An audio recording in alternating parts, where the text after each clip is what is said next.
Салому алейкум дӯстони азиз. Ин як дарси навбатиро дар бораи биткоин мегузарем. Аз рӯи талабот ва саволҳои подписчикои мо, шогирдони мо ба мо савол доданд ки чӣ тавр мо нархи фуромад ва баромади биткоинро анализ кунем. Аз кадом сабаб нархаш мефурояд, аз кадом сабаб нархаш мебурад ва чӣ хел аз кадом сомонҳо гирем. Дар ҳамин сайти худ шоярад инфобиз барои дӯстон ман маслиҳат дода будам ки шумо ба сайти ман даромада дар раздели новости криптовалюта бисёр мақоларо хонед. Дар онҷо барои криптовалютаи мо ҳамин биткоин пешравияш ё пасравияш бино маълумотро хондан мумкин аст.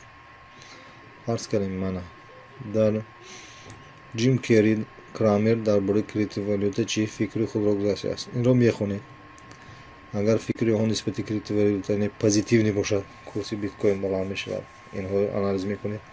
Фарз кардем Литва ужестишает регулирование рынка криптовалют. Яъне ин ҳам як таъсири худро ба криптовалют мерасонад. камтар анализ мекунед. Мана криптовалютни сектор упар после скандал с Binance. Binance як платформа аст ки дар он криптовалютаро чӣ харду фурӯш мешаванд. Агар дар ҳамин биржа нисбати криптовалюта ягон маълумоти манфӣ шуда бошад, крипто биткоини нархаш чӣ мешавад? Мефарояд. фарз кардем ана Binance обвинен отмани денег 2 миллиард. Яъне ҳама ин ахборотҳое ки нисбати криптовалюта нисбати биткоин ахбороти манфӣ аст, вай ба таъсири манфӣ курс оварда мерасонад.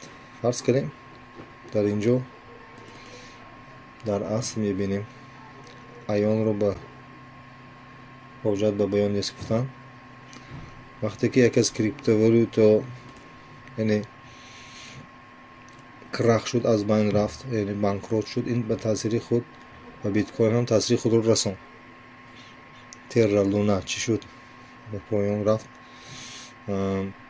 майнинги он дигар карда намешавад. основатели Terra чӣ ки медонем ба ин таъсири худро расон, аз байн рафт. 3.4 миллиарде ки онҳо финансировать карда буданд аз байн рафт. бинобар ин он ба таъсири худро ба биткоин ҳам чӣ расон. ҳозир терминалро ба форекс имтиёз шуда шуд мебинем. анаку ин як масъала буд.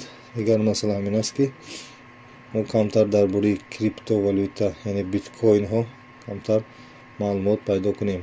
баъзе шогирдомон гуфтанд ки биткоин ин чист. бисёр вақт дар сомонаҳо дар каналҳо дар бораи биткоин, майнинг, блокчейнҳо гапу калоча мешаванд. баъзе шогирдони мо дар бораи ин маълумот надоранд.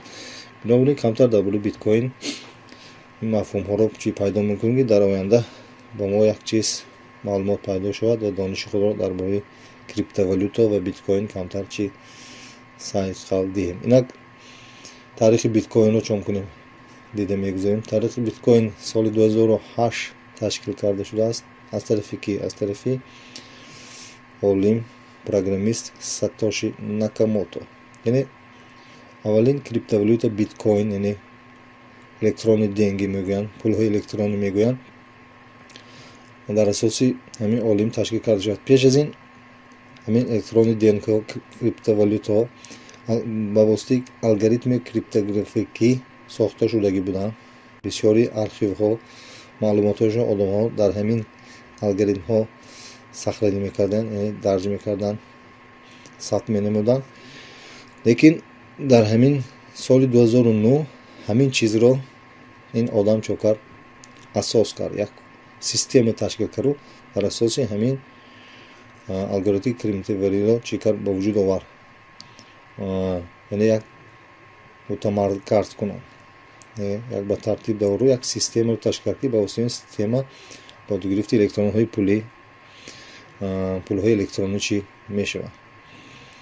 яъне як революсия баромад дар транзаксии пулҳои электронӣ, як чизи навигеро ташкил кард.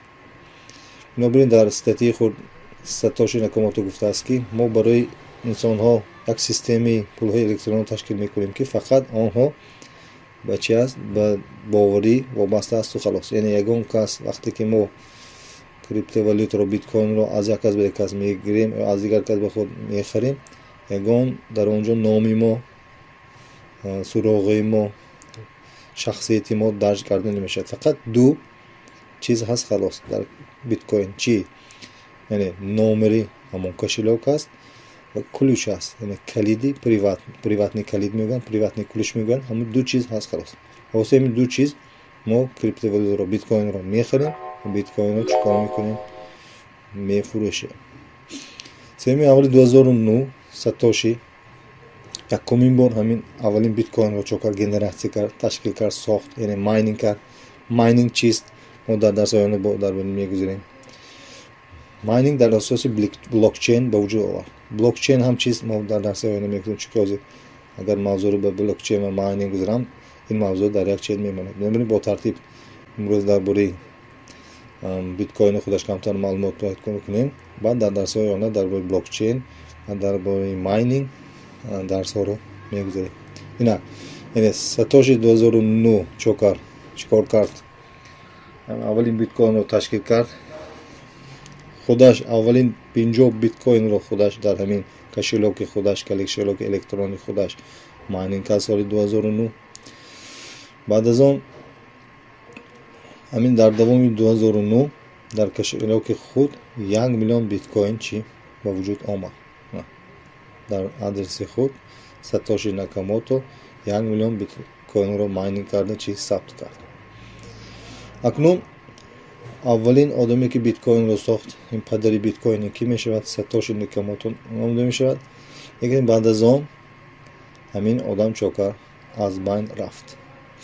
ки будаги ин одам таъин нест. баъзе мегӯянд ки ин олим одиночка аст, яъне якта олим худаш шахсият аст, як гурӯҳи олим. баъзеҳо мегӯянд ки гурӯҳи олимо ҳастанд, баъзеҳо мегӯянд ки як органҳои давлатӣ ҳастанд, ки дар асоси як шахс ин чизро чокаранд, пайдо карданд.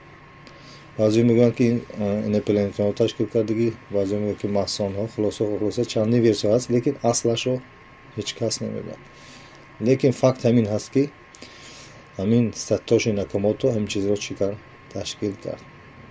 баъд аз соли 2010, 12 декабри соли 2010 ин одам аз сайт, аз интернет ғайб зад, ки ягон хел сабшени аз тарафи ӯ наомад ва ба куҷо ғайб зад, ки чӣ хел, ҳеҷ кас инро чӣ намедонад.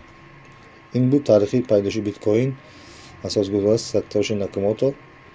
лекин вай ғайб зад, лекин биткоин тараққиёти худро давом кард. якумин транзаксия, яъне олуш кардани биткоин нисбати мол чи аст? 5 октябри 2009 ба вуҷуд омадааст. ин транзаксия чӣ шудагӣ? нархи 1309 $1 ки баробар шудагӣ, яъне 1 цент харидан мумкин буд 13 биткоинро. бинед чӣ қадар қурби паст. ҳоло мо $1 ба 13 биткоин мехаридем, чӣ қадар пулдор мешудем? хай ояндаро ҳеҷ ки наметонад. инак ҳамон давра нархи биткоин $1 1309 биткоин медод. баъд ҳамон вақтҳо аввалин одаме ки аз пули биткоинаш як мол харид, як маҳсулот харид, ин чӣ буд? питса буд. 2 питсаро бо нархи 10,000 биткоин чокар харид. 20 май 2010. ин одам чӣ хел ҳозир пушаймон шуда истода бошад. ҳоло вай ҳамон 2 питсаро намехӯрд, чӣ қадар пули бисёр доро мешуд. хай насибу тақдираш. аз ҳамон саркарда ҳамин рӯзи 20 майро рӯзи биткоин мешуморанд, рӯзи хариду фурӯши биткоин. лекин ҳамин аввалин қадами ӯ буд ки биткоин нисбати дунё чӣ паҳн шуд. дар оянда биткоин бениҳоят тараққӣ кард. дар соли 2011 нархаш 1300 маротиба зиёд шуд. капитализасияи биткоин 1 миллион ба омада расид. дар Америка Джулиан Ассенж гуфтаги одам ба воситаи биткоин хайру саховатҳо кард, яъне пажиратиёбӣ кард ба воситаи биткоин. бисёри спецслужбаи сеша амал кардан, деки вай ҳамин корро давом кардан гирифт ки дар асоси ҳамин биткоин чия бениҳоят тараққӣ карда нархаш то $32 чокар расид. баъд аз ин бо нархи биткоин боз мефурояд аз $30 то $2 мефурояд. ҳамин тавр чанд бор фаромад боз баромад. солҳои 2013 бо коррексия карда бо баромад, капитализация 1 миллиард барасид биткоин. солҳои 2013 дар Канада аппарат барои иваз кардани биткоин пайдо шуд, банкомат пайдо шуд барои иваз кардани биткоин. дар ин вақт нархи биткоин чӣ то $1000 расид. баъд аз он ки боз коррексия шуд, биткоинро бисёро гуфтанд ки тамом акнун пузир мешавад, нархаш нобуд мешавад. таърихи ахборотҳо баромад ки нархаш фаромад то $170 омада расид доллар. акнун вақте ки соли 2016 давлати Япония биткоинро ҳамчун средстви пулолушкунӣ, яъне пулолушкаранд қабул карданд, нархи биткоин бо чӣ шуд? Баланд шуд. биткоинро ҳамчун пул чӣ карданд? Қабул карданд. яъне давлати қонунӣ иҷозат доданд ки ба воситаи биткоин ягон чиз хариду фурӯш карда шавад. дар асоси ҳамин нархи биткоин бо $10,000 чӣ расид. акнун дар биржаҳо нархи худро мондан, биржаҳо ташкил карда биткоинро нарх кушоданд. боз биткоин боз коррексия карда бо поён фуромад, то $3200 арзон шуд. анакнун дар платформаи сеша дар ETF фондҳо биткоинро низ қабул кардан даровардан бисёри компанияҳо дар портфели худ, ETF портфели худ биткоинро чоп кардан даровардан ки ин бениҳоят тараққӣ карда нархаш то $67000 расид. яъне соли 2020 максимум худро гирифт ки нархаш то $67000 расид. компанияи бақувват ба монанди Tesla харидан. ин вақте ки компанияи Tesla харидорӣ кард, вақте ки $40000 нарх дошт, вақте ки компанияи Tesla харид $40000, нархи биткоин аз $40000 то 60 баланд шавида чокар сар кард. яъне бо эътимоди одамон нисбати биткоин чӣ шуд? Баланд шуд. дар 7 сентябр 2020 дар давлати Салвадор биткоинро ҳамчун қонунӣ қабул кардан барои иваз кардани қурбои асорҳо. аз рӯи маълумот истифодабарандаи биткоин аз 260 то 300 миллион одамро ташкил медиҳад. анакнун дар давоми 14 сол аст ки ин биткоин дар системаи пулии ҷаҳонӣ чӣ кори худро карда истод аст ки ҳоло нархи реалии ӯ чанд мебошад? $27424 мебошад. ҳозир коррексия поён рафта истодааст. ин коррексияро боз дар дарсҳои оянда дида мебароем. инак дар бораи биткоин камтар маълумот додем. акнун дар дарсҳои оянда дар бораи чӣ маълумот метиҳем? дар бораи курси биткоин ва блокчейн чист ва майнинг чист дида мебарем. ҳоло дарс ба охир расид. то дарси оянда моро интизор бошед. обмона шавед. худо ҳофиз.